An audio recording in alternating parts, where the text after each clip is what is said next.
कि होठों की मुस्कान जैसा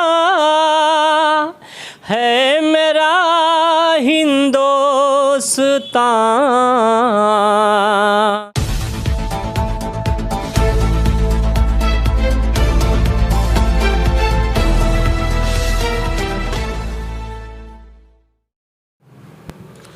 नमस्कार दोस्तों, युवा मीडिया स्टूडियो में आपका स्वागत है। और हम आपको बताने जा रहे हैं कि हमारे पास एक मशहूर हस्ती जो बलिया से तशरीफ़ लाके लखनऊ में आए हुए हैं और हमारे स्टूडियो में जो है आए हुए हैं। हम इनका बहुत बहुत स्वागत करते हैं और इनसे जानने की कोशिश करते हैं कि अभी हाल ही में इन्होंने जो है एक साइकिल यात्रा निकाली थी। ये मैं आपको बता दूं कि ये समाज सेवी भी हैं, शिक्षा के लिए ये बहुत लड़ाइयाँ लड़ रहे हैं। इनके साथ काफ़ी अच्छे अच्छे लोग इनसे जुड़ रहे हैं और ये लखनऊ में आए हुए हैं हमारे स्टूडियो में। हम इनका स्वागत करते हैं। सर, आपका बहुत बहुत स्वागत है। जी, सबसे पहले युवा मीडिया लाइव का मैं बहुत बहुत धन्यवाद करता हूं, स्वागत करता हूं आपका भी कि हम लखनऊ में आए और आप से हमारी मुखातिब हुए, बातचीत हो रही है, आप हमारे बारे में जानना चाहते हैं। मेरा नाम अरशद हिंदुस्तानी, मैं शायर हूं और शायरी के साथ साथ शिक्षा एक समान हम लोग की मांग राधे श्याम जी के नेतृत्व में अभी जल्दी जेपी नगर से दिल्ली प्रधानमंत्री कार्यालय गई थी, जहाँ पे शिक्षा एक समान का ज्ञापन हम लोग सौंपा था। तो हमारा तो मेन शायरी का ही वो रहा है, देश के लिए गीत पढ़ना और समाज में एक संदेश देने के लिए भाईचारगी का, और समाज में कैसे सुधार आए। और हमारा देश जैसे हिंदुस्तान दुनिया का एक ऐसा खूबसूरत मुल्क है कि जहाँ हिंदू मुसलमान सिख ईसाई आपस में मिलजुल कर रहता है। इस खूबसूरती को बनाने के लिए मैंने बहुत सारे देशभक्ति गीत भी पढ़ा है, समाज पे भी पढ़ा है, नज़्म भी पढ़ा है, ऑल इंडिया मुशायरे में भी गए हैं और शिक्षा समान तिरंगा यात्रा में भी लगे हुए हैं। अच्छा, अभी आपने जो है साइकिल यात्रा की, बलिया से चलकर आप जो है सीधे दिल्ली गए थे अपना ज्ञापन देने, तो उसमें आपकी क्या मांगे रही? हम लोग की मांग है शिक्षा एक समान हो। जिस तरह से सांसद विधायक पूर्व वर्तमान वो चाहे किसी भी पार्टी दल के हों, उनके बच्चों की तरह ऊँट देने वाले गरीब मजदूर के बच्चों को शिक्षा मिले, यानी कि हमारे देश में शिक्षा एक समान होने, इस मांग को लेकर हम लोग 11 अक्टूबर को जयप्रकाश नारायण की धरती से, उनके आंगन से राधे श्याम यादव जी के नेतृत्व में हम लोग 18 लोग शिक्षा समान तिरंगा यात्रा लेकर जो बलिया, गाज़ीपुर, वाराणसी, जौनपुर, सुल्तानपुर, मुसाफिर खाना, हैदरगंज, लखनऊ, उन्नाव, कानपुर देहात, इटावा, फिरोज़ाबाद, आगरा, मथुरा, पलवल, ऐसे होते हुए प्रधानमंत्री कार्यालय जाके जंतर मंतर पे हम लोगों ने शिक्षा समान का ज्ञापन सौंपा। अच्छा, तो ये इस यात्रा में आपको कुछ सीखने को मिला और दूसरों को कुछ सिखाने को मिला?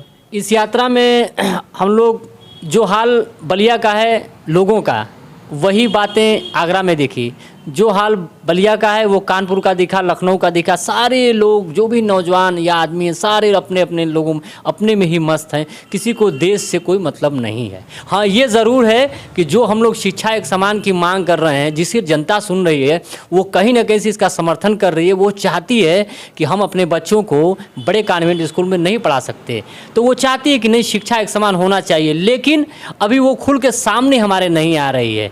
ये सीखा गया। दूसरी चीज़ ये सीखा गया कि हम लोग खुले आसमान में सोए, कहीं मच्छर काटा, कहीं ज़मीन पे सोए, तो बड़ी तकलीफ़ें आई। लेकिन उन तकलीफ़ों के बारे में सोचा गया कि आखिर गरीब आदमी जिनके पास छत नहीं है, घर नहीं है, सोने का बिस्तर नहीं है, इसमें हमारे देश में लाखों लोग हैं जो ज़मीन पर सोते हैं, तो उनके दुख को, दर्द को समझा गया और उसको महसूस किया गया कि आज भगत सिंह, अशफाकुल्ला खां, वीर अब्दुल हमीद, सुभाष चंद्र बोस ने क्यों कुर्बानी दिया कि हमारे आने वाले पीढ़ी को एक समान शिक्षा मिले, हिस्सेदारी मिले, और वो भी देश में गरीबी से हटकर एक बराबरी में हिस्सेदारी बने।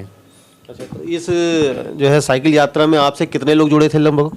हम लोग की यात्रा में तो टीम 18 लोगों की थी, लेकिन हर जगह जगह से फेसबुक के ज़रिए या ज़िले में लोग आते थे, माला वाला पहनाते थे। हम लोग चले थे जब जौनपुर में, तो हम लोग जब चले थे तो वहाँ के ज़िलाधिकारी ने हम लोग के लिए 2-2 स्कार्ट की गाड़ी पुलिस की लगा दी थी, आगे पीछे एम्बुलेंस लगी थी और एक फायर ब्रिगेड की लगी थी। कि उन्होंने कहा कि ये लड़के शिक्षा समान को लेकर इतने टीम लेकर और साइकिल चलाकर जा रहे हैं, इनका कोई आवास नहीं मांगना है, कोई रोज़गार नहीं मांगना। ये चाहते हैं हमारे देश में शिक्षा इस तरह से हो कि हमारा देश जर्मनी चाइना के बराबर में आए। तो वो बड़ा खुश है, अधिकारी कहीं ना कहीं से बड़े खुश हैं।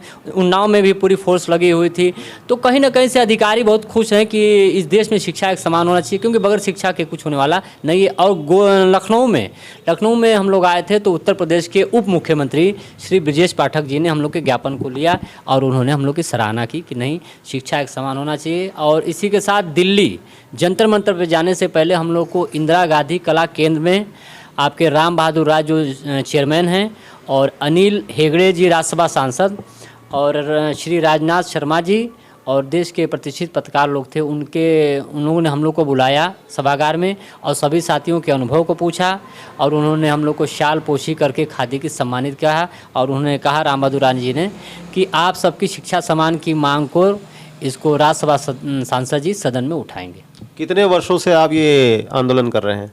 ये हम लोग लगभग 6 वर्ष से कर रहे हैं। हम लोगों ने पदयात्रा भी की है, मुंबई में अमिताभ बच्चन के आवास पे भी हम लोग धरना किया है, ओम प्रकाश राजभर के यहाँ धरना किया। प्रधानमंत्री जी आजमगढ़ आ रहे थे तो साइकिल चलाकर हम लोग उनको ज्ञापन देने गए, तो गिरफ्तारी हुई थी। अमित शाह के घेराव में गिरफ्तारी हुई थी। ओम प्रकाश राजभर जी ने तो हम लोग को अपने आवास पर गिरफ्तार करा के हथकड़ी लगाई, लेकिन बाद में उनको भी पता चला कि ये शिक्षा के लिए मांग कर रहे हैं, तो वो भी बाद में हम लोग की मांग को समर्थन करने लगे। उसके बाद हम लोग ने अमिताभ बच्चन के आवास पे किया था, तो वहाँ पे जुहू थाने में गिरफ्तारी हुई थी। लगभग 6 वर्षों से हम लोग कर रहे हैं। कहीं दंडोत मार्च करते हैं, कहीं साइकिल यात्रा करते हैं, और हम लोग लोगों में पर्चियां हैंडबिल बांटते हैं। लोगों को बताते हैं कि आप अपने जनप्रतिनिधि से, सांसद विधायक से कहिए कि आप अपने बच्चों की तरह हमारे बच्चों की शिक्षा व्यवस्था करें, हमें कुछ फ्री में मत दीजिए, हमारे बच्चों को शिक्षा चाहिए। आप वोट किसी को दीजिए, लेकिन शिक्षा एक समान कीजिए। चलिए, हमें बहुत खुशी हुई। अच्छा, मैंने सुना है कि आप मशहूर शायर भी हैं, बलिया से आते हैं और बहुत अच्छे से नज़्म पढ़ते हैं, तो हम आपसे सुनना चाहते हैं, एक हमारे स्टूडियो में जो है दर्शकों के लिए कुछ सुना दें आप। मैं शुरू से ज़्यादातर देश पर नज़में सुनाई है और समाज पे भी सुनाई, तो मैं सबसे पहले देश पर एक नज़्म सुनाना चाहता हूँ। बहुत अच्छी बात है, देश के लिए आप कुछ नज़्म सुना रहे हैं, तो हम आपका स्वागत करते हैं। जी जी, ठीक है। कि होठों की मुस्कान जैसा है मेरा हिंदुस्तान, होठों की मुस्कान जैसा है मेरा हिंदुस्तान, हम सभी की जान जैसा है मेरा हिंदुस्तान। चल पड़े हिंदू मुसलमान सिख ईसाई साथ में, देश को आगे बढ़ाने हाथ लेकर हाथ में, हाथ लेकर हाथ में, मज़हब ईमान जैसा है मेरा हिंदुस्तान, हम सभी की जान जैसा है मेरा हिंदुस्तान।